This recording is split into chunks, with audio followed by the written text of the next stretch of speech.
Well, hi everybody. I can't see myself full screen. I've got you on it, Paul. Oh, hang on. Let me highlight you and That's it. there you go. That's good.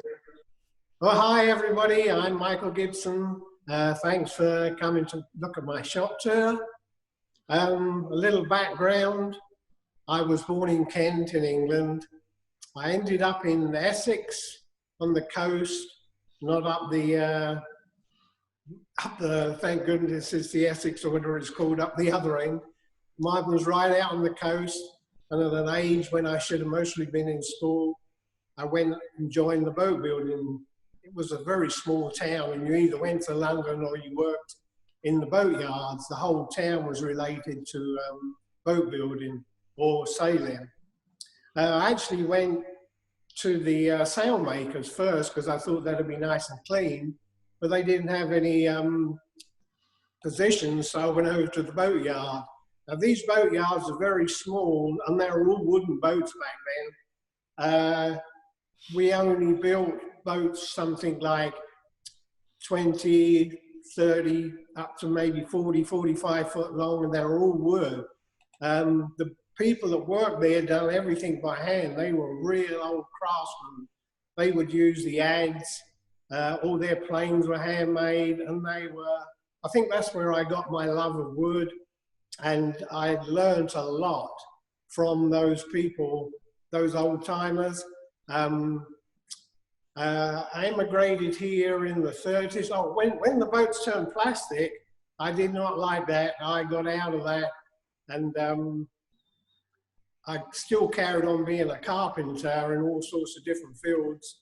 When I was about 30, I immigrated to the United States, and I now live about 40 miles north of Atlanta in Georgia. I didn't start turning until about something like about 12 years ago, and I think I wasted. I remember what Gary said in his tour, that he tried to learn himself. I think I tried to teach myself, which I did fairly good, but I wasted 2 years by not taking lessons. So like Gary said, I encourage anybody that starts, join a club, take lessons from someone that really knows what they're doing. It makes a world of difference. First of all, when I got to America, I carried on being a carpenter and I started doing trim work, which is similar to second fixing back in England. I got very good at it and made a half decent living. Towards the end of it, I started building houses, just the odd one or two here, and I built the house that I'm living in now, and the workshop, which I'll take you out and show you. First of all, I'm just going to show you some of the work that I've done, some of my old work and some of the new work. So, as he said, if you've got any questions, put them in the chat to Paul and he can relay them to me. Let's see if I can turn this around. Okay.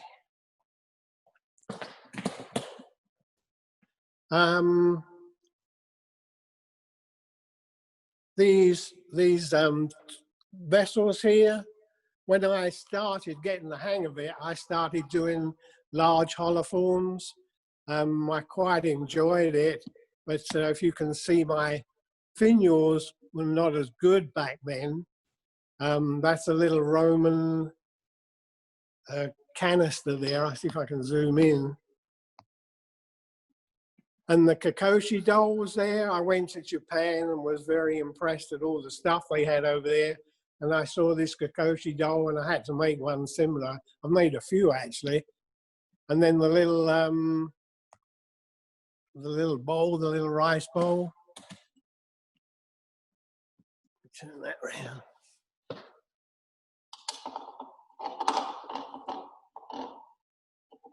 Some of the things that I saw in Japan.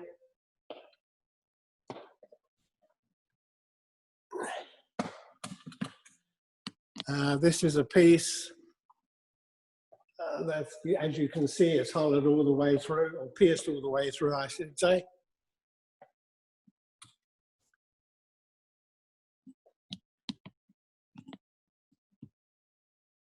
Again, some, how do I get back out?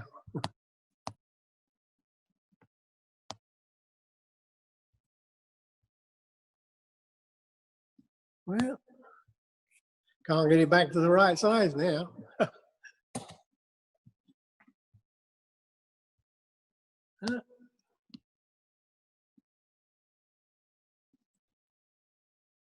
Well, there's a couple more hollow forms, and I wasn't very good at doing the finials back then.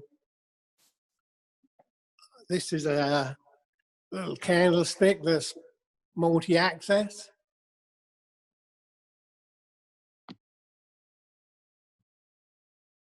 Another hollow form.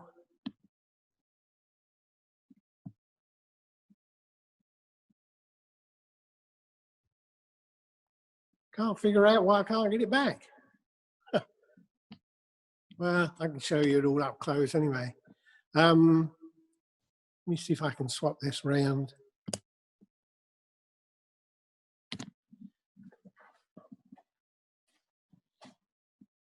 No, that's not the view I want. Oh, that's it, it's gone back.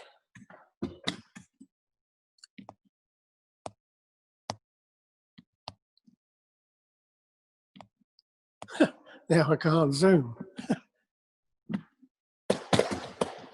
Just have to move in closer.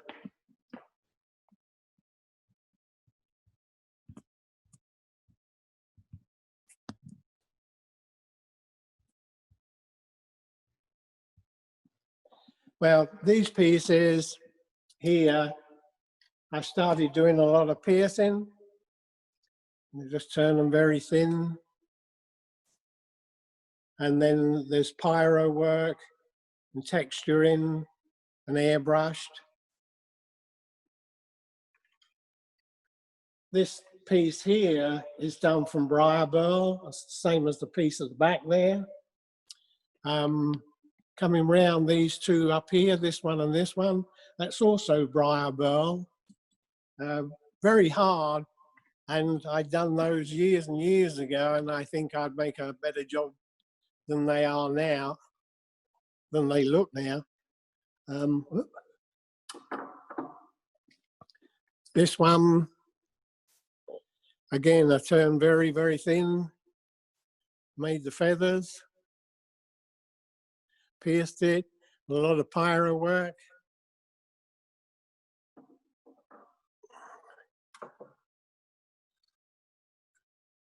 This one, I done a lot more work on the veins.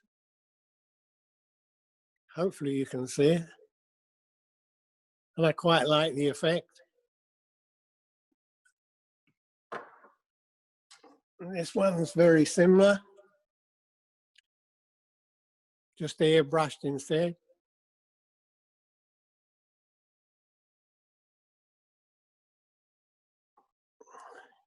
I come down. This is one of my early teapots. Oh, it's stuck to the counter. And so is that one with a handle that swivels. This one, this piece I like, but it's hard to show in a photograph. I painted the inside black and then pierced it to make her hair black. And I quite like the result.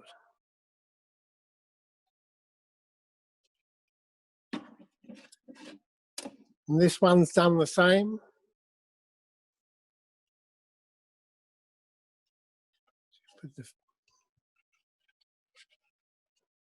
Can't show you, but it's black in the inside and pierced, so that makes her hair look black. This piece just here was on the back of the AA journal. That was a long time ago as well. If we come down a little more here.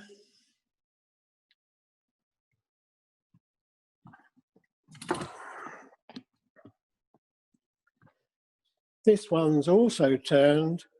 I'm sure someone's going to ask how I turned it, but I can show you when I get out in the workshop how it was turned. That's it was turned very thin, obviously, and then this is all pyro work.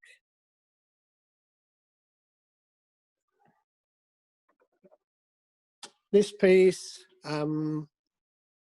was in one of the AAW exhibitions. If you can see, these are all scalloped out, and the rest is all in pyro. It's a little hard to see, I think. The one next to it, I kind of like. Again, just turned very, very thin. The pyro, the veins, and then airbrushed.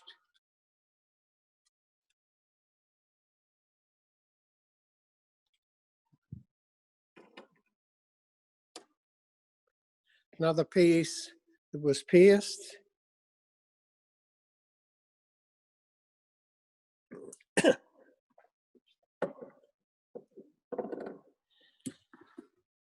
And then another one, some butterflies.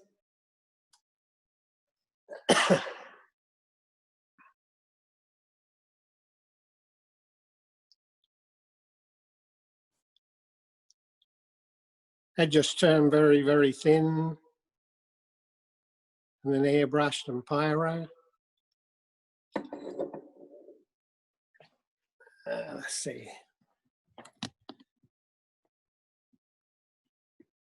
I might lift it up.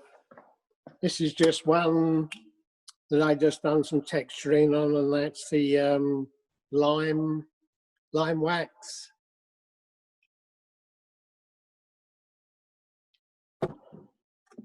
This was a nice piece of burl.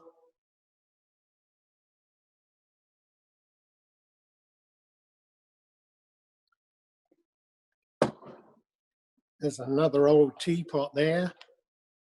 This piece, I burnt all the feathers on there and a little bit of paint. And if you can see the barbed wire there, the different feathers.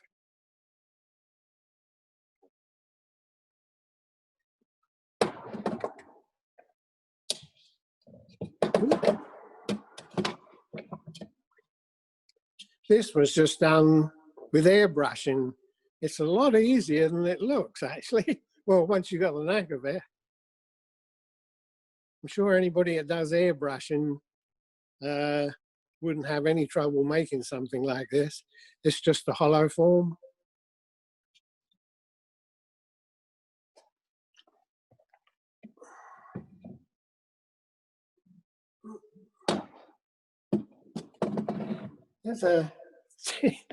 This is a teapot I made some time back, and I actually carved all this in here, and it would have been easier for me to find a trunk that, or part of a tree that was this right shape. And I doubt, oh, it still opens up. But that was a lot of work, and when I finished, I thought that was a bit stupid. I could have just gone and cut a piece of a tree down somewhere.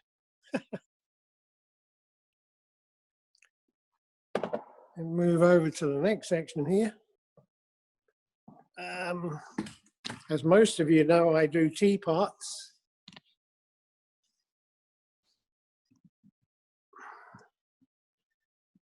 All the teapots are, yeah, all these are made from pear, and the insides, like this one, the inside on all of them are as smooth as the outside. Come down a little bit. This is black ash, and the handle is made out of a coat hanger. And then I just turn that little section. Some of you might know Vicky's tree, which is John Jordan's wife. The they had this tree growing over their house and they had to pull it down, but it had been, they had tremendous memories from it in their childhood. So she sent out pieces to lots of people across the world, and everybody made a different piece, and this is the piece that I made from the tree. There's the teapot here is ambrosia maple.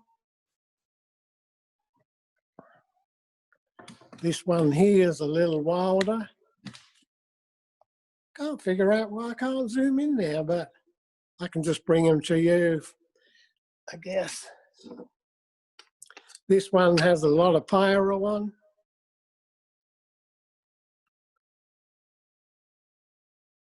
See if I can open it up, show you the inside.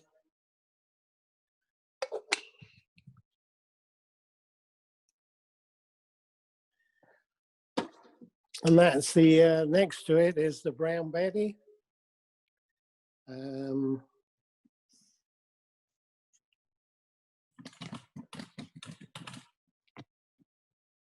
This one's a rusty teapot. This one's a burl, brown Marley burl. That one's pear. That one's chestnut. And that the one on the end was like one I was experimenting with, but didn't turn out too good. Another one down here. I think some of you have seen this one. I brought that to England when I was at the symposium.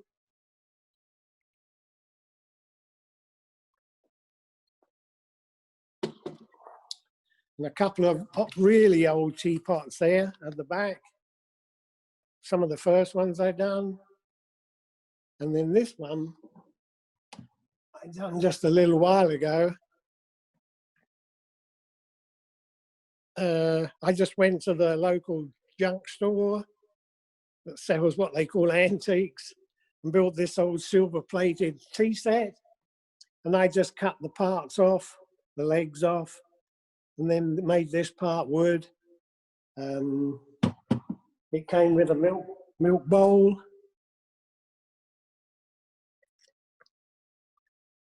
It took me more time to get these metal parts off of the tea set. It wasn't as easy as I thought it was, but I sort of like the outcome. Then there's another pierced piece here.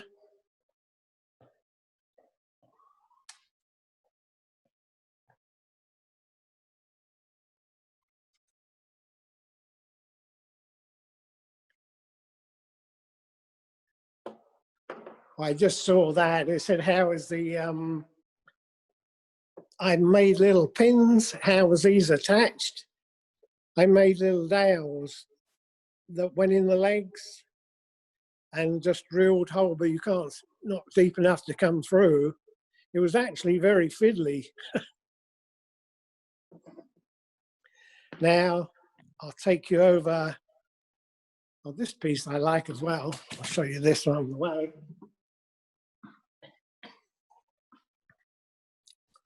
Nice piece of burl.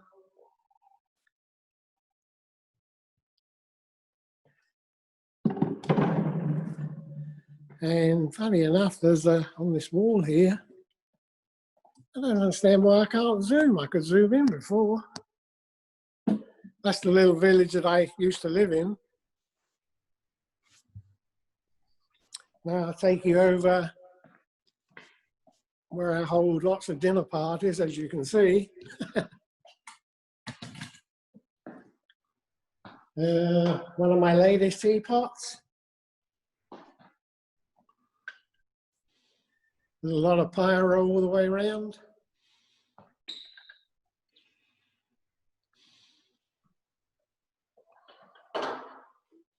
Another pierced piece, which I just done, which actually I don't like. Well, I like the work that I done, but I don't like the shape of it.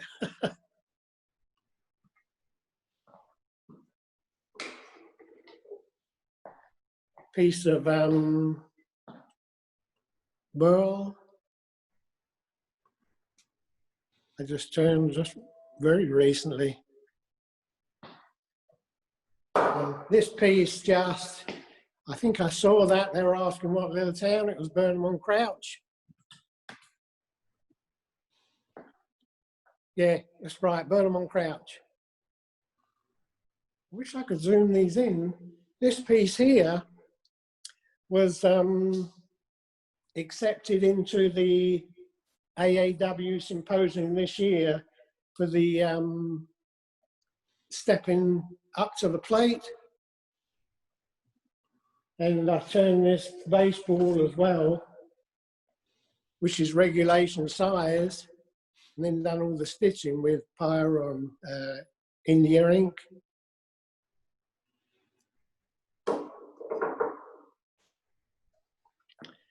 This is another piece that I've done where I burnt it all the way through to make her hair look black.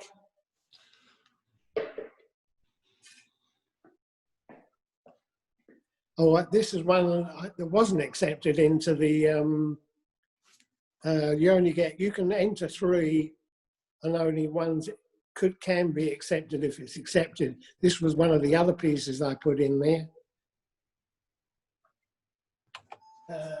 Let's see.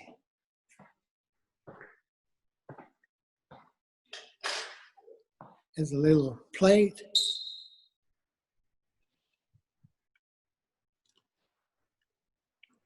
Just blackened and just some textures around the outside.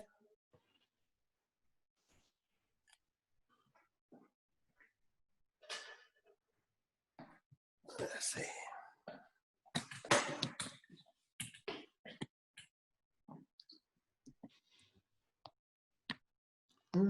Trying to zoom, but it won't zoom. This is more carving than anything. Well, it was turned and then carved.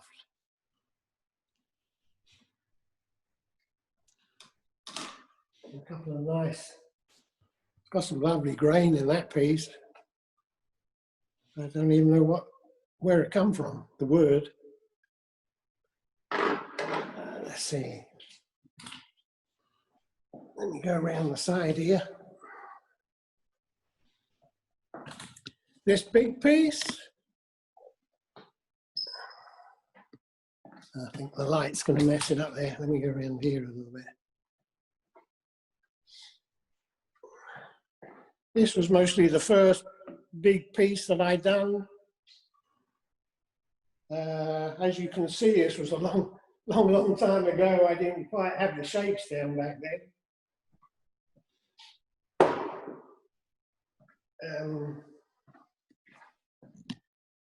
These some stuff I take to craft shows, the little ornaments, you know, the Christmas ornaments.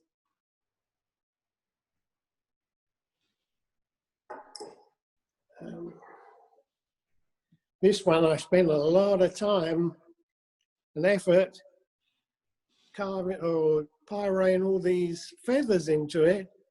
And it looked really good until I put an oil finish on it and they all disappeared almost. So that was a bit of a failure. Tried to do a dog so you could see the hair, pierce through so you could see the hair.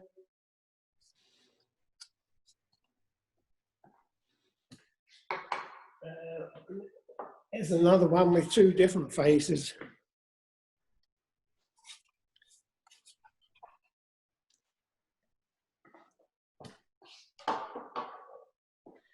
Here's some, I sort of like this one. It's a feather, a leaf. Turn it very thin and then pierce it.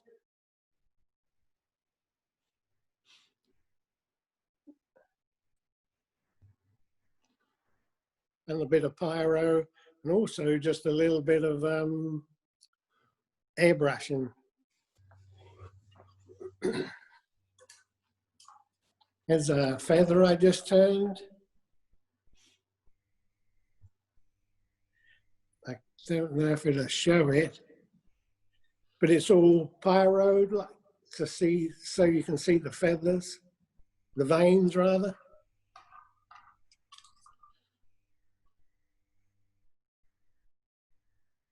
Oh, you can see a bit better on that one.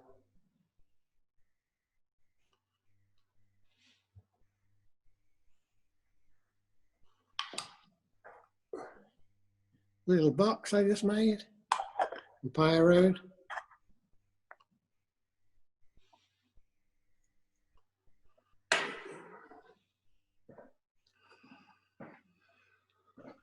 This one was, I don't know, sort of an experiment. See, these are supposed to get clearer and clearer as they go up. And the same with the butterflies just here going up. Let's see, those.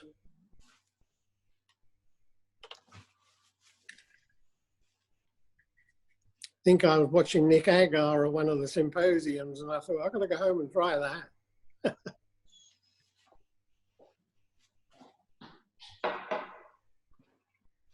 Let's go over here now.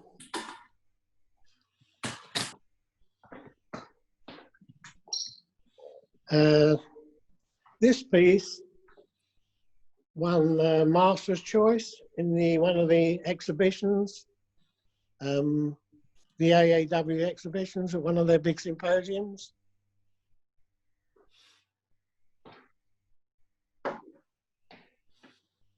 And I think this one back here,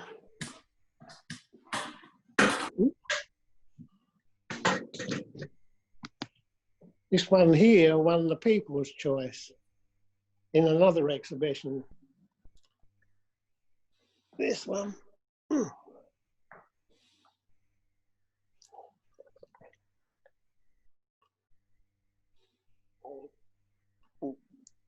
Couple of herons just pierced. It was actually the hardest part was turning that tube.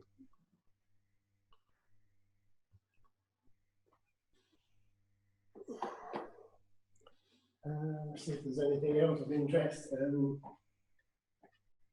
I don't do many bowls, but there are a couple on the floor there and some over there, some in the middle of the table. Before I go outside, is there any questions? Yes, there's quite a few. Let me just find the top of the list.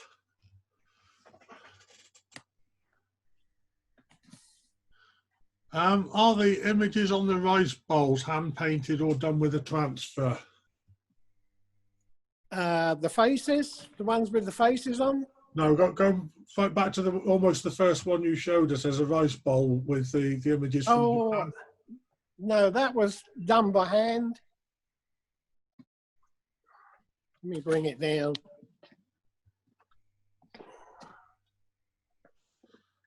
This one? Yeah. No, I don't. I did that by hand. I did look at photographs because, that one might have been, I wouldn't say I transferred it, but I cut out from it was from a photograph I took. And then I printed it out and cut it just to get the shape.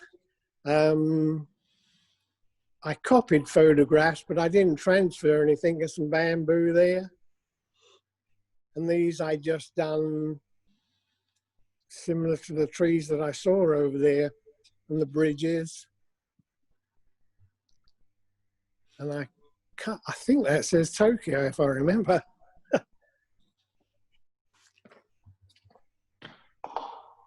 Any other questions? Yeah, a lot of your hollow forms, etc., look quite glossy. What do you do for finishing on those? The old ones I use lacquer or some different finishes of a gloss. But today, let me see if I can find an example. Well, over here,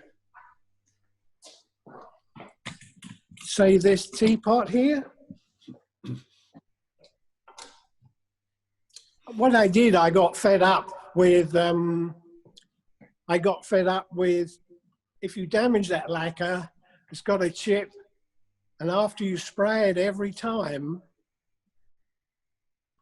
once you spray it, you have to rub it down and spray it again.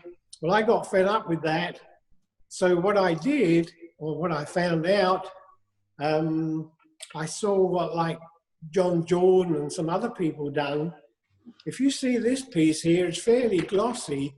One thing I didn't like about the finishes on the gloss was it looks a little bit like plastic. So what I found out since, this is sprayed with like a fixative, which is a matte finish. But if you buff it, it will come up and gives a nice luster. I don't know how clear that is. Yeah, we can see that, yeah. Yeah. So I do nearly everything using this just fixative because it's so fast. I mean, it just takes, from the time you finish a bowl, I can just take it outside as long as it's dry and the humidity is low. I'll show you the cans when I go out in the workshop. I spray it like 2 or 3 times in just 5 minutes, come in and I can buff it straight away. Or if it's something like, if it's something like that one up there, oh, hang on. Say like this piece, I just spray it and it stops all the fingerprints and everything else across it. Or even this piece, I didn't buff it, but I still spray it with it because it's like a, keeps the fingerprints off, keeps it clean, and it's non-yellowing. I'll show you that when I go outside. Anything else? Yeah, do you turn the thin pieces wet? Or I've done both. When they're wet, they can still move. That's the only problem. And something like a teapot, well, I go back to the thin ones. I've done it both ways, but they do have a tendency to move when they're wet, even if when you've turned them that thin, but it's not much.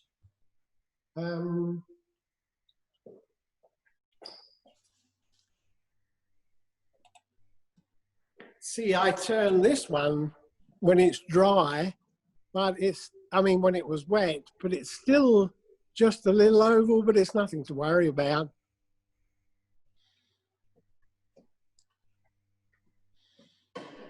Anything else?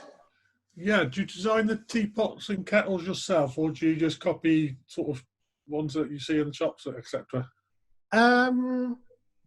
If I see something like the Brown Betty, and then I'll copy that, but the majority of them, I just get something in my mind that I want to do, and I might look at different shapes, you know, all the different shapes of teapots and everything, but once I start, I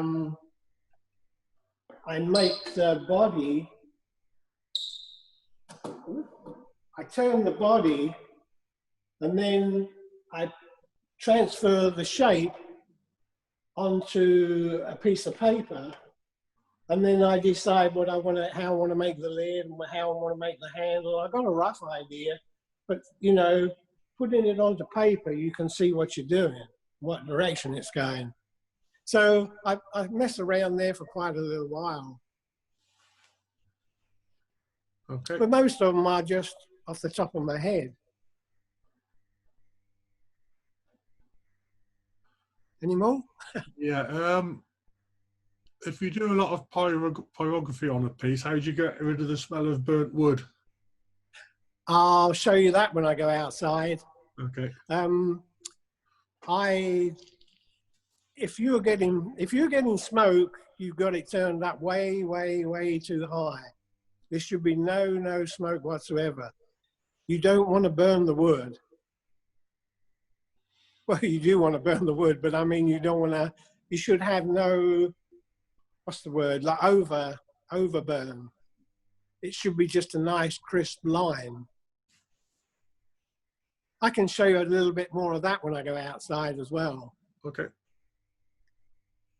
Where did you learn to do your airbrushing and pyrography? I'm not very good at airbrushing. I just um, I just do it now and again, and I can't do those very fine lines like make skulls or stuff like that. I can do it up to a point, but I'm no expert. The pyro, as most of you know, I was married to Cynthia, and actually she didn't start until I was just starting to make the teapots. So we worked it out together, really, and I just carry on doing it. See, like this teapot here. If you look closely, it's also textured in between, which I can show you outside, and in between the leaves is also textured.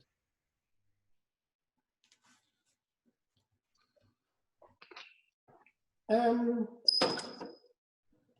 don't have too much trouble. I'm not very good at drawing stuff. I might have to get a picture or transfer something on there and then burn around the lines. I think it's just having partly an eye, and then the amount of time that you spend doing it. It's like turning. The longer you spend on the lathe, the better you're going to get. Yeah. Do you draw your piercings out, or do you do them freehand? I usually do those freehand. Okay. Except where, like that one with the herons, I'll draw the herons on there first, and then I'll pierce around it. Yeah. How thin do you turn the walls on the ones you're piercing? Usually about 30 seconds. I started off turning them even thinner, but they were just collapsing on me. So I thought, this is silly. I'd spend a week. Let me just show you. Hang on.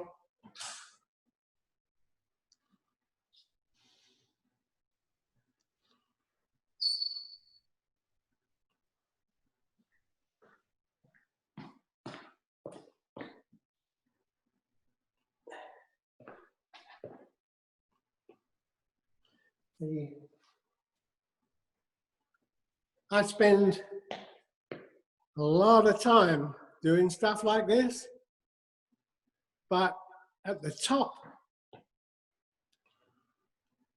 let me turn it around.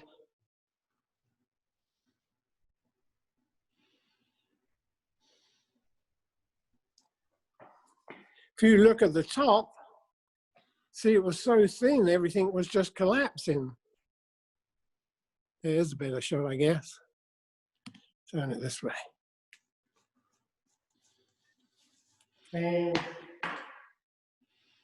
here's another one I spend a lot of time on, and it all just collapsed on me.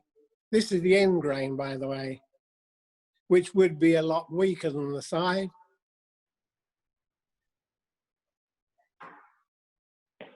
Let me just show you one more.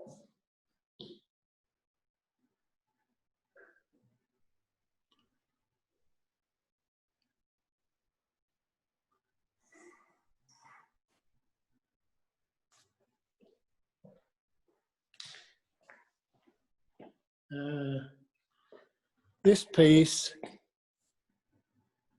I think I tried to glue back, but it wasn't successful. I'll see it was starting to collapse here. If you can see it, can you see the hole? Yeah.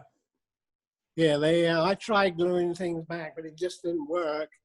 And then another one that collapsed. But what I did learn, I mean, I learned a lot. So when I started increasing the thickness, it really paid off doing all these pieces, because I learned from all the mistakes that I made.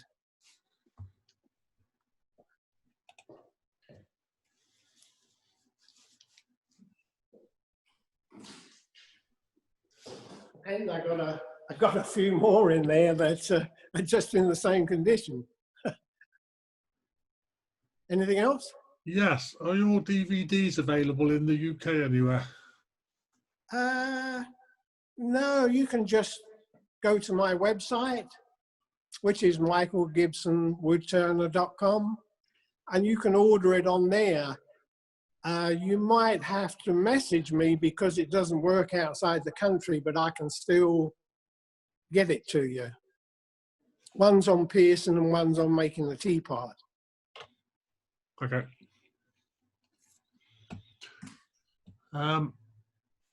Couple more. How long do you spend making a teapot generally?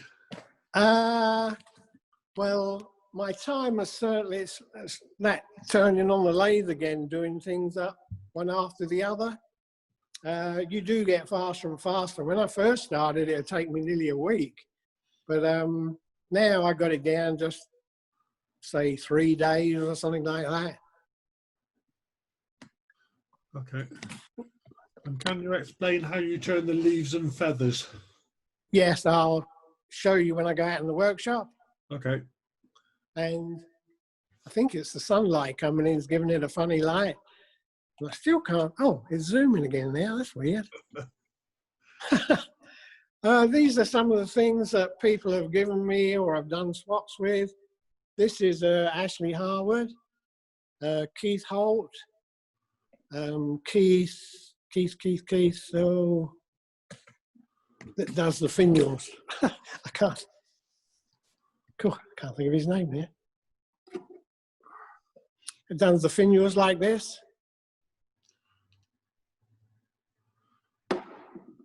That's a piece of Molly Winton's.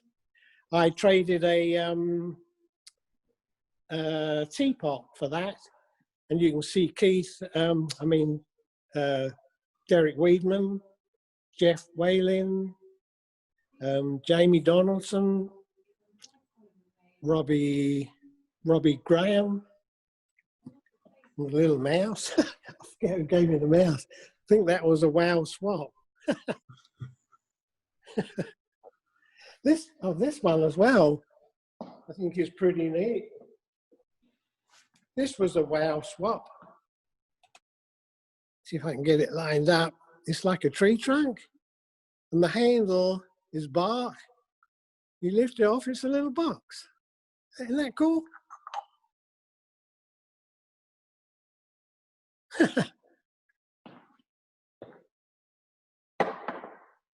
Right, if there's no more, I'll head out.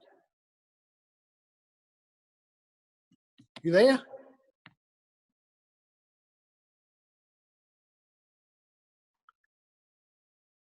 Are you there, Paul?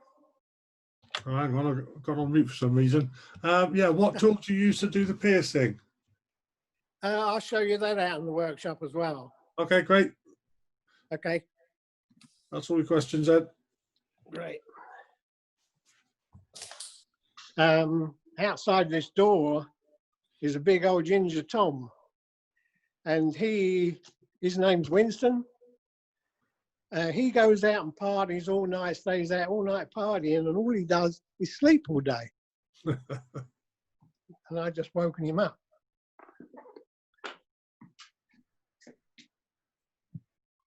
He's going, "What are you waking me up for?" He came in from the wilds in the woods here. I'm just going to hook up the Ethernet, so I'll let you look at my...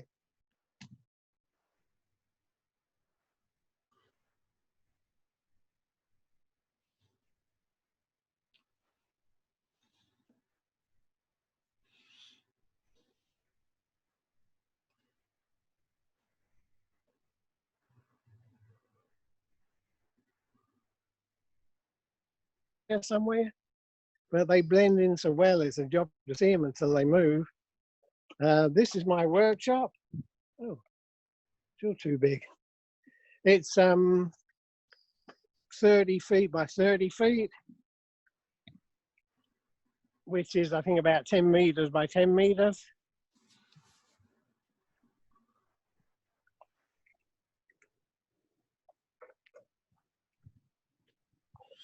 This is my driveway. I lucked out finding this lot. It's like in a cul-de-sac. Very nice. Nice and peaceful here as well. I can't get it to zoom back. Let me see what happens if I change pictures again. Oh, that's better. Come back a little further.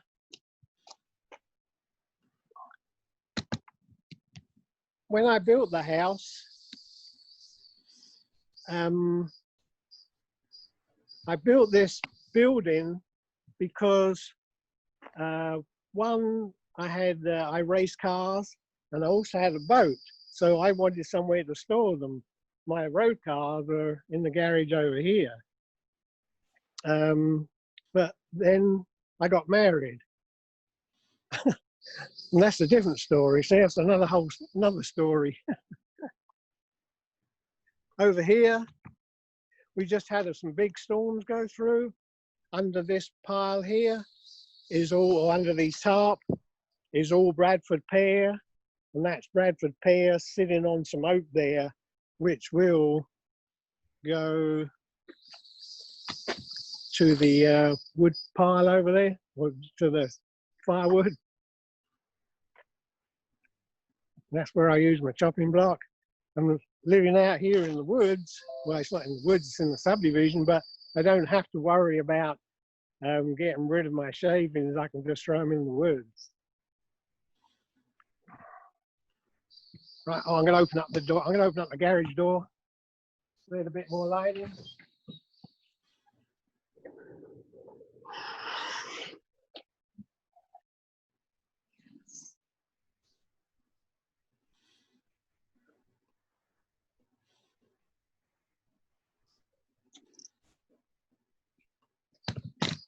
And turn the lights on. Let's see. Ooh. It's nice and sunny out here, but it's about 80 today, so it's starting to get sticky out here. I start at the bottom. When I turn bowls, which, as I said, I don't do that many of them, I just put them in a paper bag and throw them under there and leave and forget about them. The next little shelf, let me see if I can get a bit closer, is stuff that I just turned and sort of didn't know what to do with. Now if I move up to the next shelf,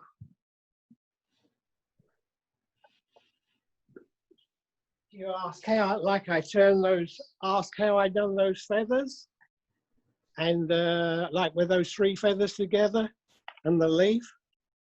See, there's the leaf, and these are the feathers. So I turn a very thin piece first, and then just cut them out.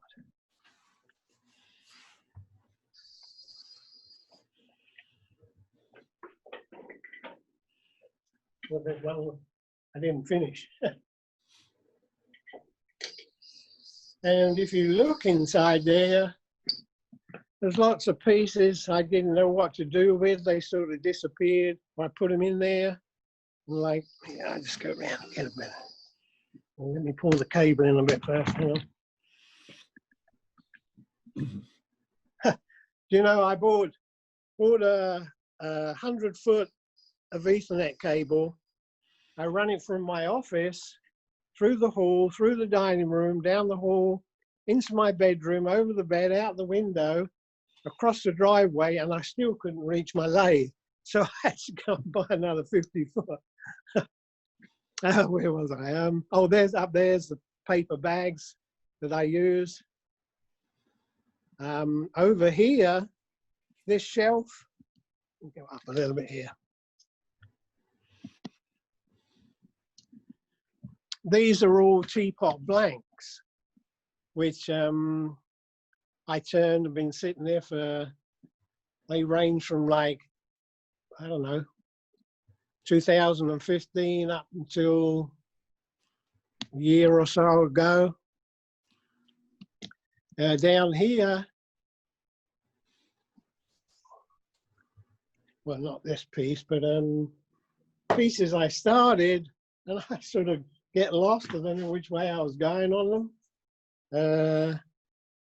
I get so far, I'm thinking, I don't know what I'm doing here. And I just stick them to one side, and I think, oh, I'll come back to them later. And sometimes I do. They're just not turning out the way I expected.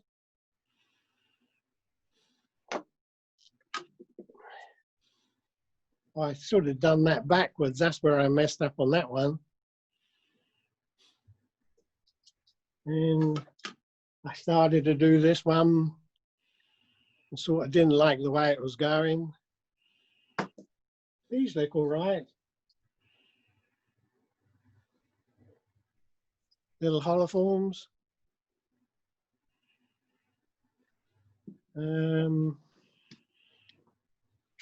Stuff I tried to experiment with. This plate that was sitting on there.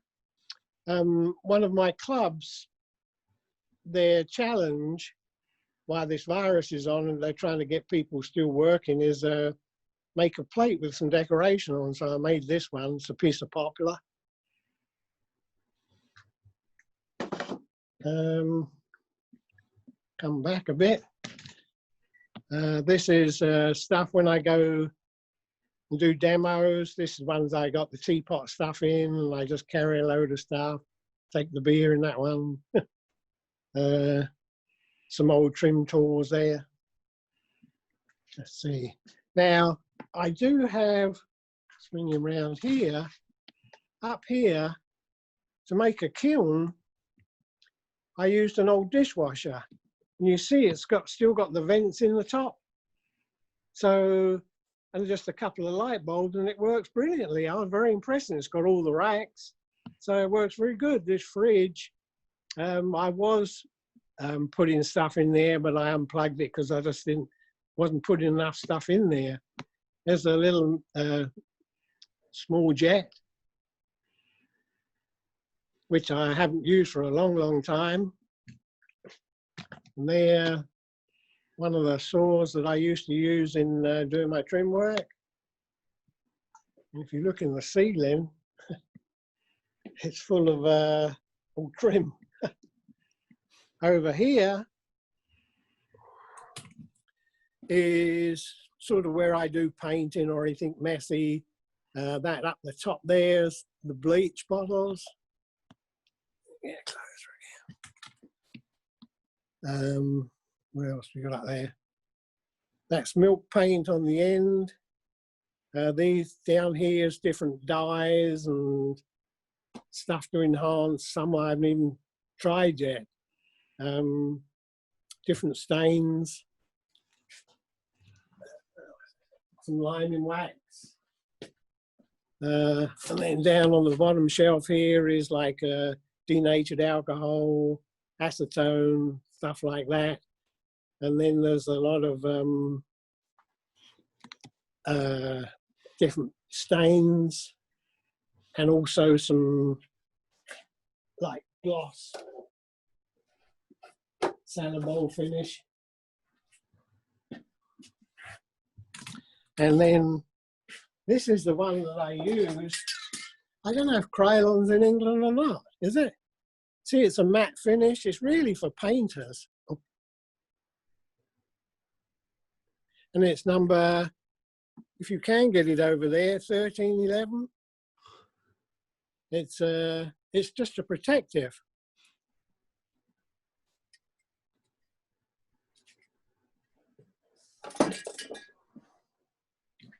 Let's see this before I move on a little bit from here.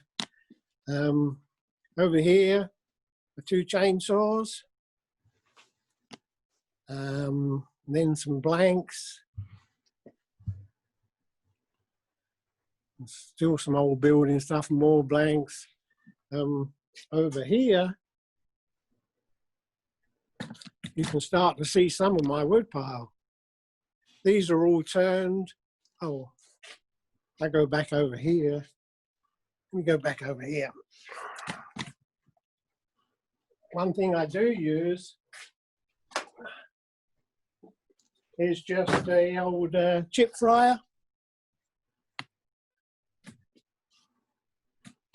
And we got a block.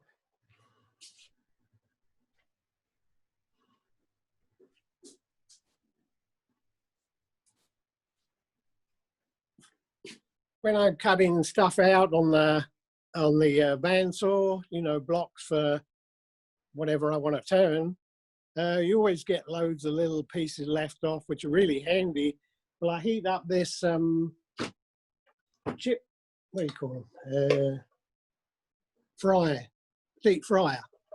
And I use block wax, which if you don't go to like Michael's or Hobby Lobby, go to a proper place that sells wax and you just dip the ends in and they seal up beautifully, far better than anything else.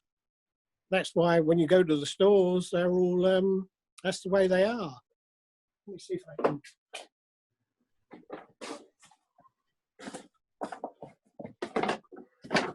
You want to buy it in slabs like this. It's really cheap. If you go to like one of those little hobby stores, you know, just like a quarter of this will cost you a fortune. You buy it in slabs, it's pretty cheap.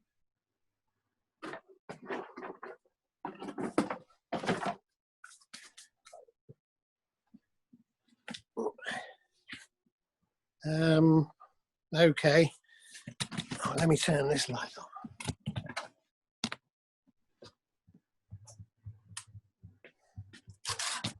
Oh, because it's the 4th of July here, for one of those, the club's challenges, I thought I'd do a bald eagle for the challenge. Now, I just drew that, but I had to look at pictures and I was just going to leave it just pyroed, but it didn't look quite right because this is a piece of maple. So I started adding color and then I added more color.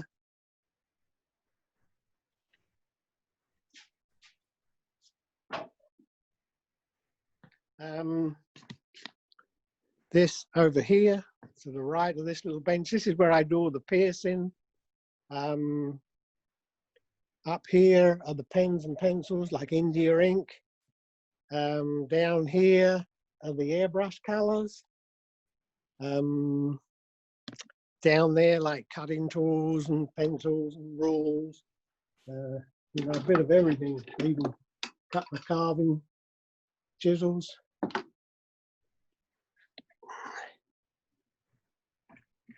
Now, what I do is when things go wrong sometimes, let me move this chair out of the way.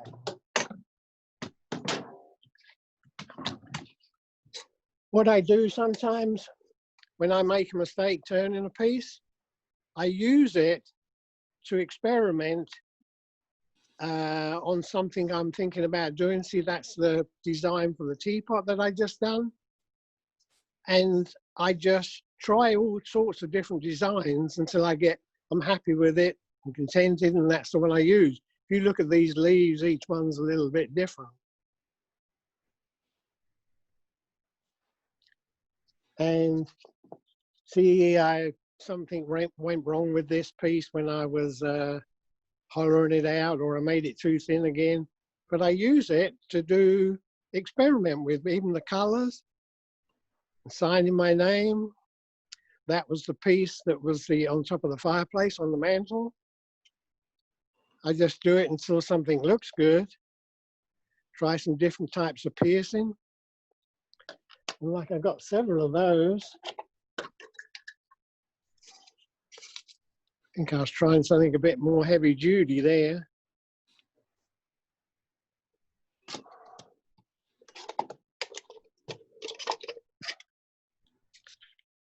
Some different pyro and paint.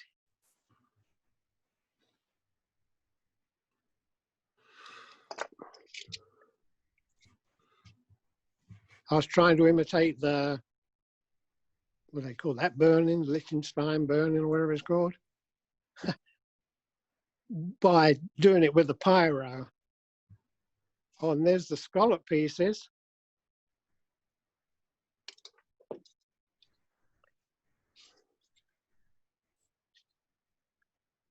There's the scallop pieces again. I tried different ways of making them. Different texturing in the leaves. I tried all different things, different colouring. Now, the piece that I used to pierce is the NSK.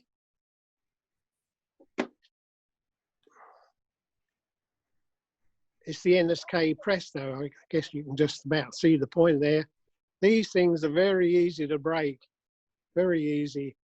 Now, when you go online and look for an NSK, you'll see that they cost a lot of money, but they're trying to sell you the little compressor that goes with it and all these other accessories. I'll give you a good tip is, let me get other parts out. You can buy this on your own if you look around enough by itself, I should say. And then if you doing any woodwork, you've got plenty of pieces left over from old compressors, because you can't run this thing over like 35. I usually keep it at like 30. And these you can buy at next to nothing down there. And this piece of tubing, I went to the hardware store, you know, like a couple of dollars.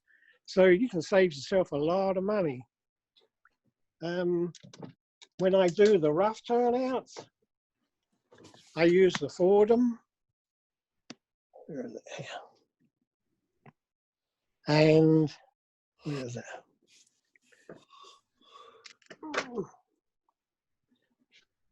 This one's really handy as well. Little right angle sander.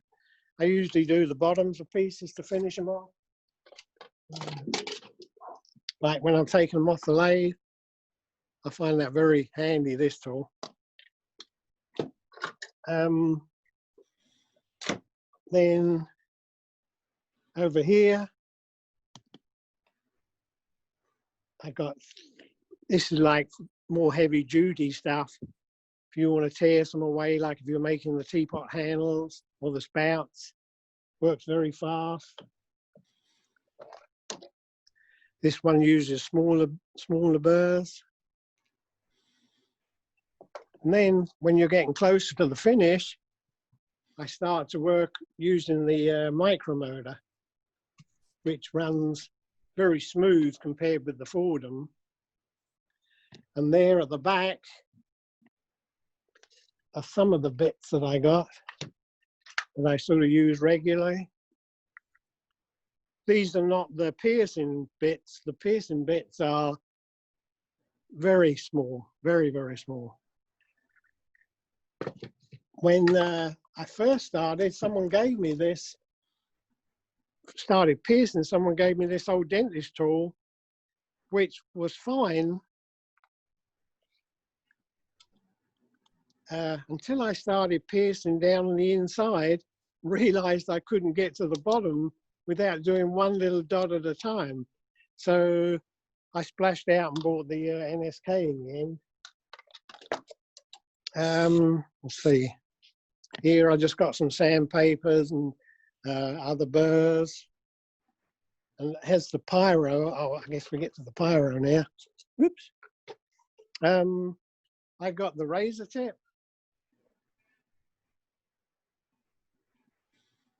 And you just need, if you want to get nice clean lines like this, let me find, you just have to turn the heat down. There can be no overburn. Let's see. Oh, these are some of the other bits I got. I guess the one that I use more than anything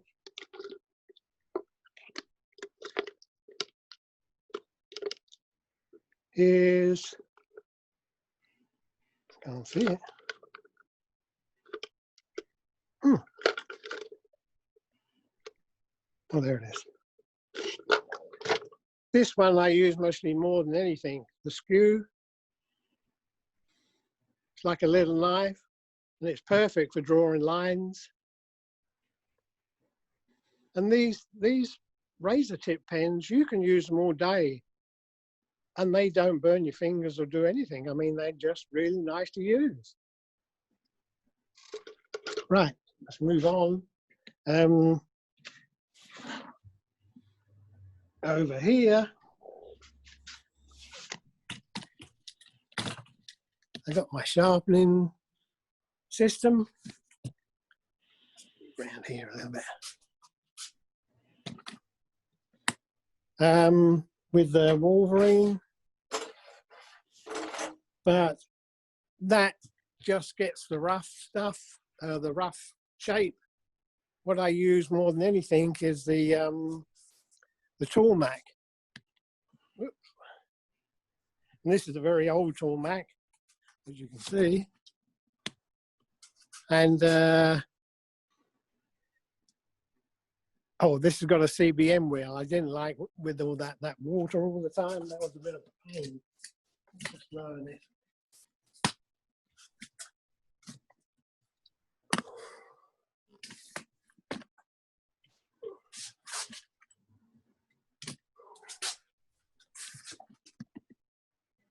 That's an old one, but it works beautifully.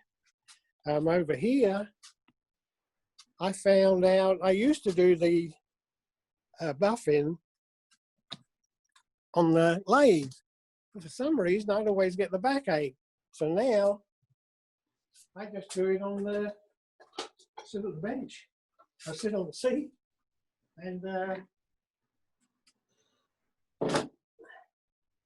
I can just do it here. You know, I can get a piece of wood, just burnish it. I find it a lot more comfortable, a lot easier as well.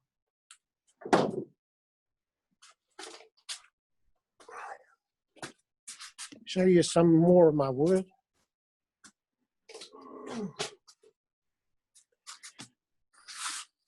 All this stuff at the top here that's all pear. Whoops.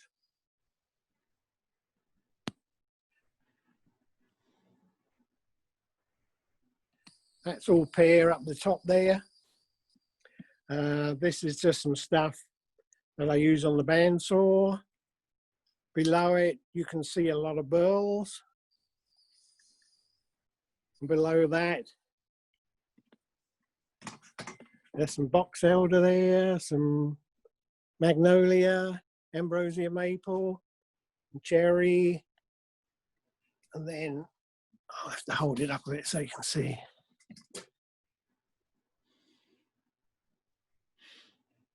All different sorts, and some more. These are mostly burl and bits left over from burls. Old burls there. I come back so you can see the. This is my bandsaw. 18-inch jet, which I like.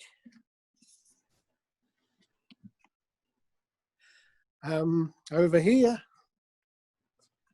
you can see my tool rack, which revolves. When I was trimming, every step you take away from the saw, you know, it just adds time. So you learn how to use your time. So I got so used to living that lifestyle because the more you did, the more you earned. Now when I'm turning, I want to be able to just turn this and get the next tool out. It's funny, you do buy a lot of tools. That's something else I can tell people. When they're starting, don't go and buy a whole load of tools. You can see there's a lot of tools all the way around there, but I doubt if I use only from there, these ones on the front, to about here. You know, you only use like half a dozen, 9 or 10 pieces. Over here, I've got a workbench. Let's go over that way a bit.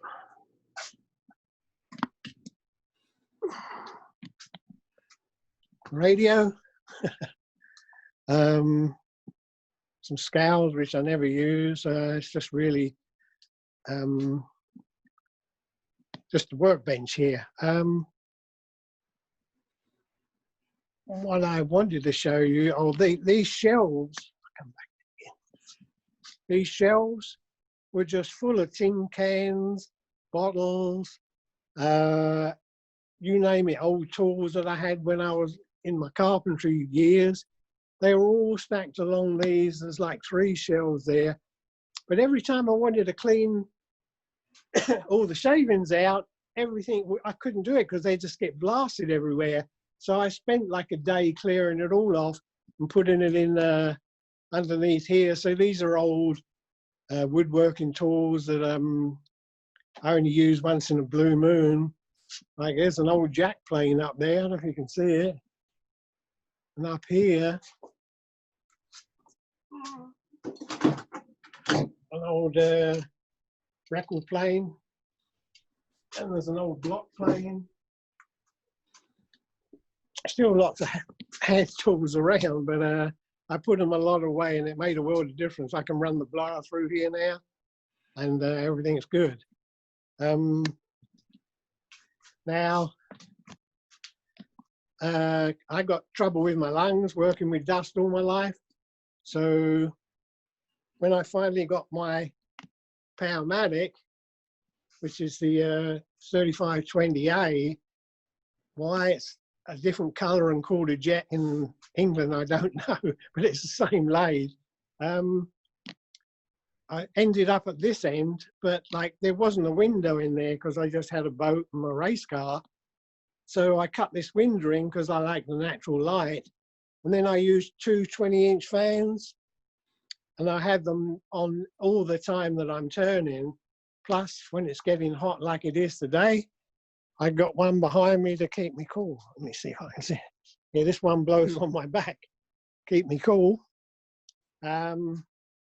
Also, the Chattahoochee Club that I belong to, it's held in Willard Baxter's old place. And those that you knew, I never met him. I joined the club as he, just after he died. So I never got to meet him. He's the man that done the Baxter threading machine. And he also was the resident artist at John C. Campbell. I was lucky to get some of the tools off of him.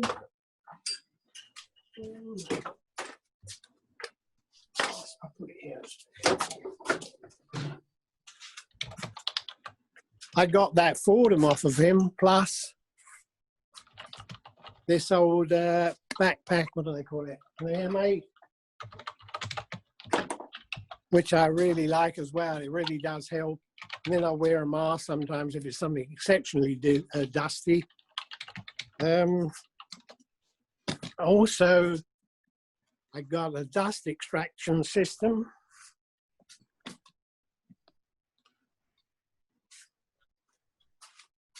Which is this here.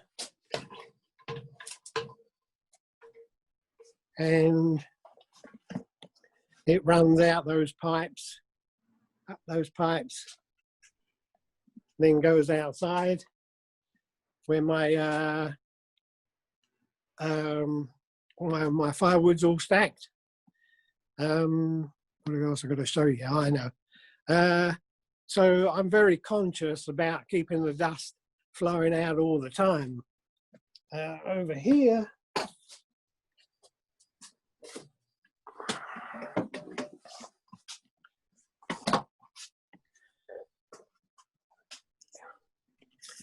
down there was the first hollering system that I used. That's the Lyle Jameson do-it-yourself one.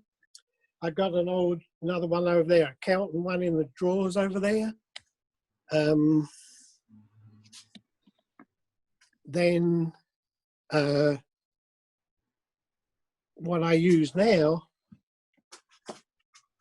is this Trent Bosch. Well, I do some of the smaller stuff by hand. Let me put it down so I can show you.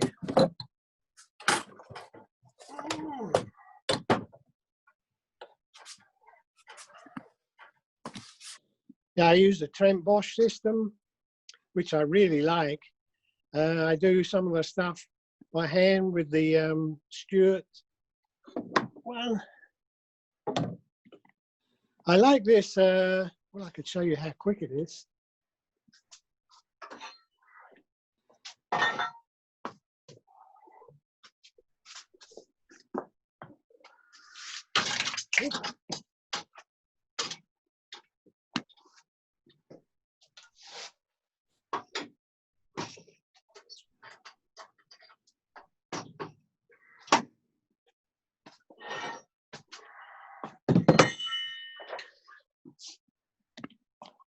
It is set up to do your hollowing, apart from putting a tool in there, which only takes a fraction of the time. It is very, very smooth.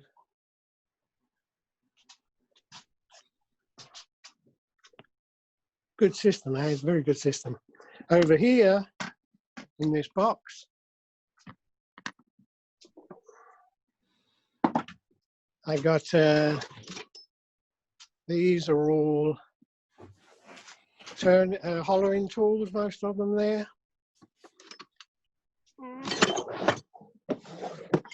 Some more bits and pieces in there. Some different chucks and the accessories. And then on the top, I got what chucks I got.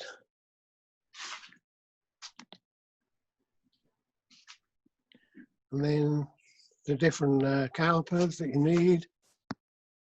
Oh.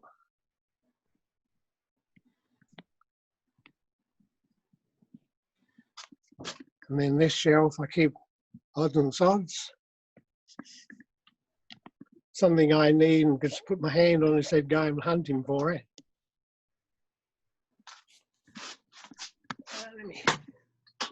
Over here, back here.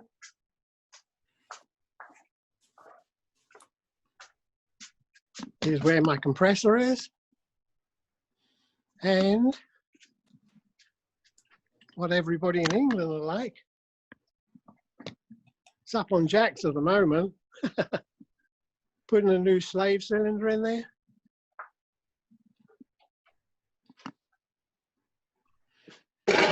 Little MGB. And then you can see more of the stash. So I've got plenty of wood to keep me busy.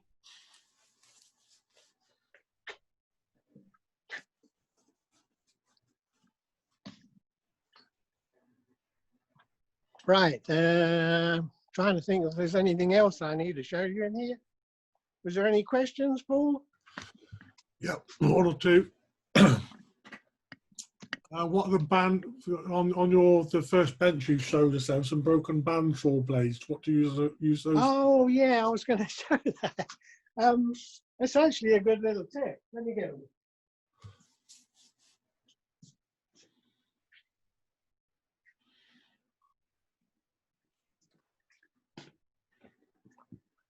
What I do when I want to spray stuff, I take it outside.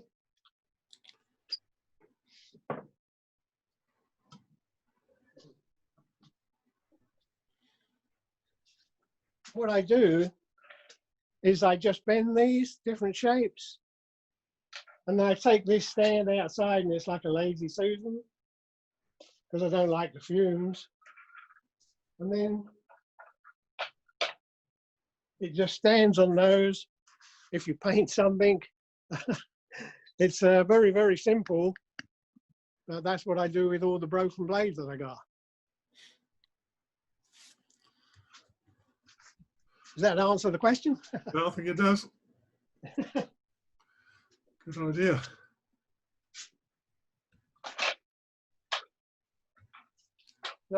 Another question? Yeah, what kind of wax is in the blocks of wax you buy? I think if I remember, when you go and find one of those wax places, they are, let me take this back down here.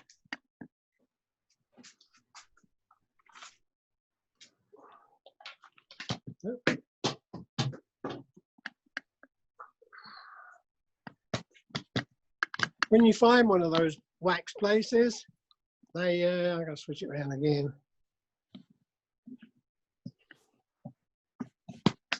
I think it's a low temperature you want to get. And I guess it's just candle wax or paraffin wax. Yeah. But you have to hunt around, and when you find it, I mean, if you're in America, I got this from, it doesn't say. I think I got the address inside because several people have asked me where I got it from. But it's very common. If you look around, you can find it. Yeah. Another question?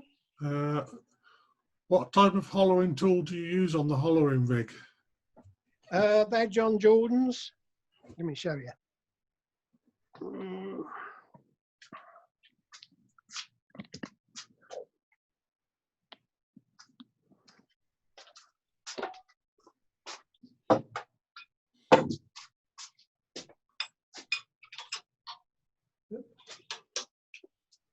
They're John Jordan 3/4 bars. See if I've got it in line here.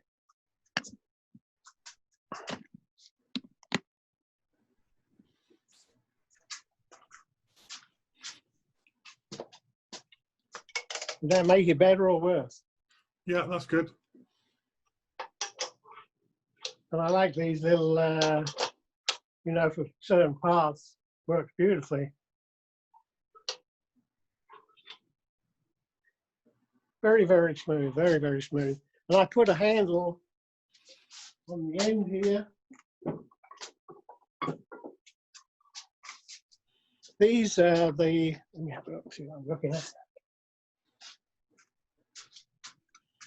These collets are Trent robust collet system. And I just bought the collet section and then made my own handle. That's for putting onto the ends of a, you just twist it and it's locked. You know, if you're going really deep or you want a bit more leverage, works beautifully. Great. And then, oh, there's one more thing. With the Doug Thompson tools, they all come with lead in them. What I done, because I was flying, I took all the lead out and put this into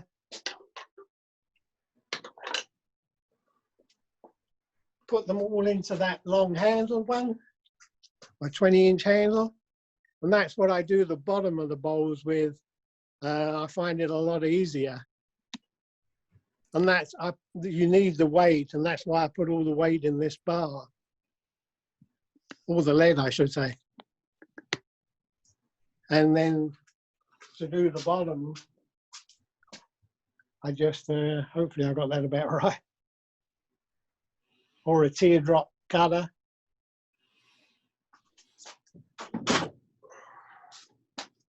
Any other questions? That's the last one, actually. Okay. Well, I thank everybody for coming to visit my shop. Yeah, Hope you all enjoyed it. Lots of compliments and wows and comments about your work you showed us. So I think a lot of people are impressed with what they've seen. Well, all that work that you saw in there, that's just the stuff that hasn't sold. All the best stuff's been sold. Yeah, thanks very much, Michael. It's been an interesting evening. Thank you. Good night, everybody. I'll unmute everyone else, and they can join in the chat as well if they want. Okay. So I'll go inside because it's. Thank you very much indeed. That was fantastic. Great. Glad you enjoyed it.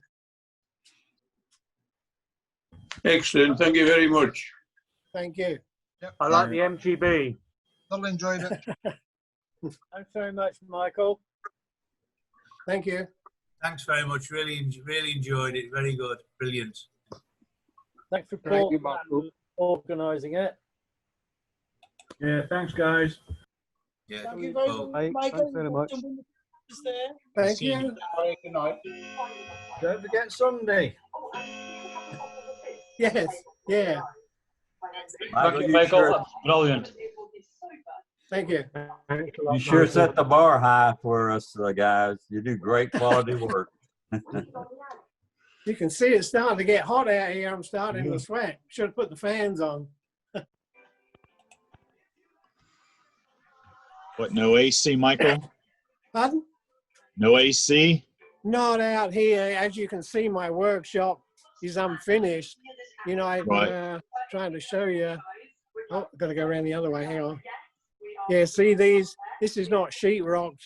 It's just bare walls. Right. Oh, one thing I forgot to show everybody was my fireplace. It doesn't get that cold here in the winter. Maybe a week in January and a week in February, but I like that stove, and it just takes the chill off of everything. I go and light it before breakfast, come out here, and it's just taking the chill off. And I put all my trim in the ceiling to try and hold it in there. I mean, I could sheetrock all that, but be a bit of an effort. Do you ever do any pyro or any of your piercing indoors? No, everything's out here, and Okay. it doesn't get that cold out here. I mean, I've been here on a Christmas day and it's been 70, you know.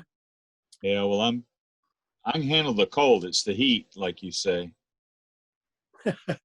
Yeah, it is. You do get acclimatized. I mean, we haven't had it hot yet. It's just like it's 90 today, I think.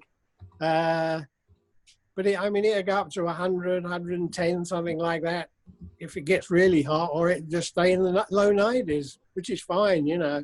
You do get acclimatized. Well, I bought a little Honeywell heat pump, little window unit. It sits in the room and you have a little exhaust outside. And that's what cools my garage. Yeah, this is pretty big. And then with the roof open as well, Right. doesn't help, you know. Yeah.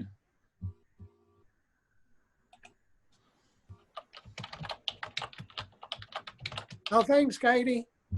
Glad you made it. Hope you saw the bowl.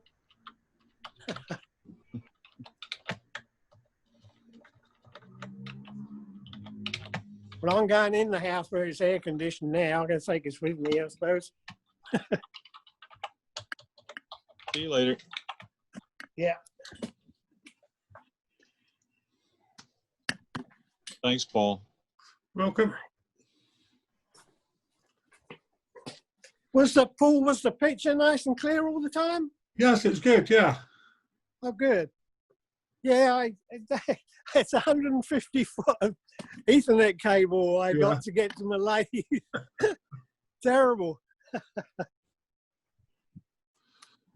Yeah, I was trying to hope. What'd you say?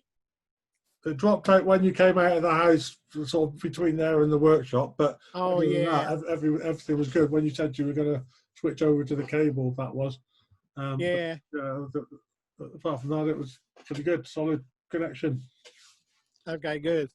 I was usually every day. You see the deer walking through here. They even come on my lawn here. Yeah. You know, but they're very skittish. But like, if you don't look at them, they'll stand there and look at you, even 20 foot away. Yeah. I saw one out there this morning sleeping in that brush out there. Yeah. And then I saw he was walking around eating, but they just keep eating and walking and walking. And they can all pass you and you never see them. And then the next time you look up, there's like 3 or 4 of them walking through, you know. Well, the place is called Deer Creek Farms. The subdivision that, oh no, that's a squirrel. Ooh, she's getting hot. Yeah, it's just hitting 90 now. Just looked at my screened-in porch here. Let me unplug the Ethernet bit. Well, I guess I could.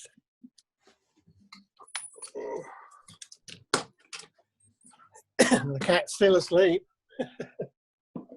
How do they sleep so much? Oh, that feels better. Ooh. Yeah, I got a lot of stuff I need to share.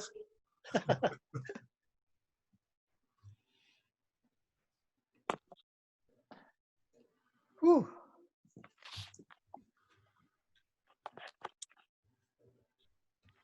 Yeah, everybody else, if you want to unmute yourself and join in the chat, feel free.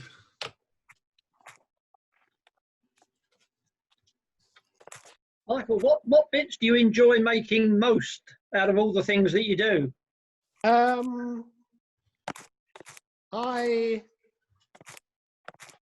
Because like doing the trim work was production work, I'll turn a hollow form or make a teapot, you know, just one or two, and then I have to go and make something else, you know. I do some piercing. If I just see something and it triggers me to do something, I go and do that. And often when I finish, I'm totally lost. Like the challenge for the club was make a platter or a plate. I thought, okay, that'll be fine. So I spent like 2 or 3 days making those little platters and plates. And now I finished, I thought, what am I going to do tomorrow? You know, I get lost until I see something again, you know. And so I guess I like hollow forms, I guess. But even ones that are like this shape, you know, like a sort of calabash shape, they're fairly easy to do, you know. Yeah. Where do you get your inspiration from to come up with ideas like that? Well, I was doing something else, funny enough, and I'll show you. I'll bring it over. It'll take me a minute to get there. It's interesting, actually, Michael, because at our club we run all sorts of different disciplines, and just recently the scroll sawers have been winning competitions with their pictures like that. Okay.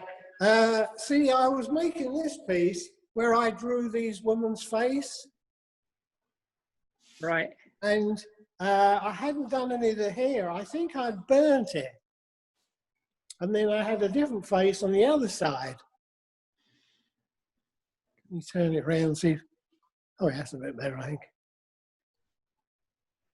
See, I'd done these faces and I thought, what can I do with the hair? So I went online and I saw the hair. I saw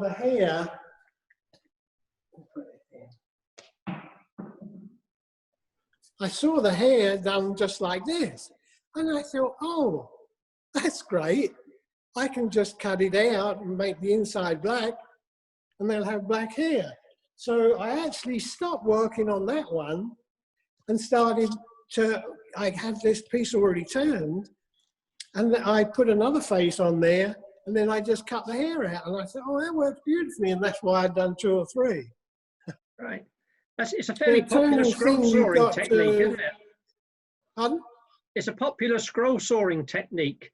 Oh, yeah, I guess so. Except I've done that with the NSK, the piercing tool. Yeah. And then to get those like sharp lines at the end of the hair, I done it with the pyro tool, with the razor tip, with the skew. So Right. it made it razor sharp there, which you couldn't do with the NSK. Yeah. I guess you could do it with a file, you know. Yeah, it's a good idea, that. I like the way it turned out. But a lot of people have trouble not understanding how to turn thin pieces. I mean, you've got to do it bit by bit. I mean, you can't come back. You have to keep turning even on like these little small pieces.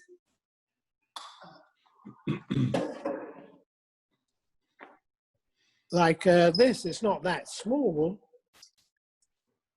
but you have to, even on a piece this small, you have to do it bit by bit by bit. And I use a little like calipers to check it every inch and then do another ½ inch and another ½ inch. It's the only way you can do it. Mm-hmm. If you try and scoop it out like you do a bowl, it's not going to work. It'll just move, or it gets so thin the vibrations are too much.